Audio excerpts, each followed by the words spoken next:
అందరికీ నమస్కారం అండి. 7 సార్లు మహానైవేద్యాన్ని ఆరగించే మురిపాల చిన్ని కృష్ణుని తిరువరప్పు శ్రీకృష్ణ ఆలయాన్ని గురించి ఇప్పుడు మనం తెలుసుకుందాము. చిన్ని కృష్ణ, ముద్దుల కృష్ణ, మురిపాల కృష్ణ అంటూ గోవిందుని మనం ప్రార్థిస్తూ ఉంటాము. గోకులంలో చిన్ని కృష్ణుడు ఎన్నో అద్భుతాలు ప్రదర్శించిన విషయము మనందరికీ తెలిసిందే. అయితే కేరళలోని కొట్టాయం సమీపములో తిరువరప్పు శ్రీకృష్ణ ఆలయము ఎన్నో అద్భుతాలకు సాక్ష్యంగా నిలుస్తుంది. స్వామివారి విగ్రహానికి ప్రతిరోజు 7 సార్లు మహానైవేద్యం పెడతారు. అయితే ప్రతిసారి కూడా నైవేద్యం తగ్గిపోవటం చాలా విశేషము. మహాభారత కాలంలో వనవాసము అజ్ఞాతవాస సమయంలో 4 చేతులతో కూడిన తన విగ్రహాన్ని సాక్షాత్తు శ్రీకృష్ణ పరమాత్ముడే పాండవులకిచ్చినట్లు తెలుస్తుంది. అజ్ఞాతవాసం తర్వాత పాండవులు వెళ్ళే సమయంలో స్థానిక ప్రజలు తమకు ఆ విగ్రహాన్ని ఇమ్మని అడుగుతారు. అప్పుడు పాండవులు ఆ విగ్రహాన్ని స్థానిక ప్రజలకు ఇస్తారు. అక్కడే ఒక మందిరాన్ని నిర్మించి దేవుడిని స్థానికులు పూజించేవారు. అయితే క్రమంగా పూజలు లేకపోవడంతో కొంతమంది ఆ విగ్రహాన్ని సముద్రంలో కలిపేశారు. తర్వాత కాలంలో విశ్వమంగళం స్వామియార్ ఒక పడవలో అక్కడికి వచ్చారు.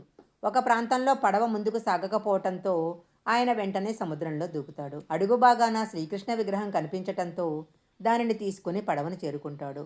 ఆ పడవ తూర్పువైపుగా పయనించి ప్రస్తుతం ఆలయం ఉన్న ప్రదేశానికి చేరుకోవటంతో ఆ విగ్రహాన్ని అక్కడే ప్రతిష్ఠించినట్టు తెలుస్తుంది.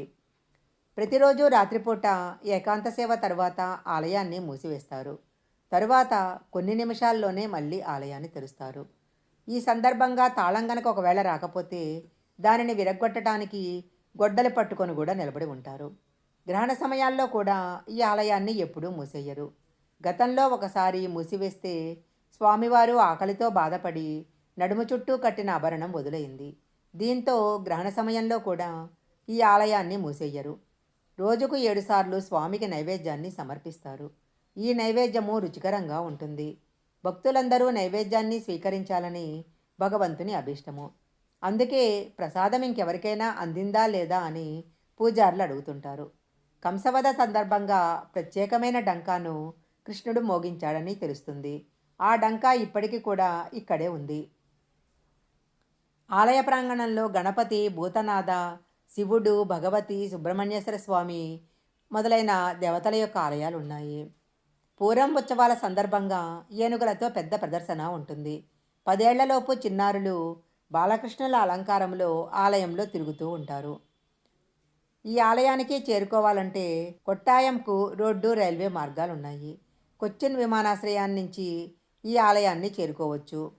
ఈ వీడియో కనుక మీకు నచ్చినట్టయితే లైక్ చేయండి, షేర్ చేయండి. ఇలాంటి మరిన్ని వీడియోల కోసం మా ఛానల్ సబ్స్క్రైబ్ చేసుకోండి. పక్కనే ఉన్న బెల్ ఐకాన్ని యాక్టివేషన్ చేసుకుంటే మేము పెట్టే వీడియోలన్నీ కూడా మీకు ముందుగానే నోటిఫికేషన్గా వస్తాయి. మరొక మంచి వీడియోతో మళ్ళీ కలుసుకుందాం.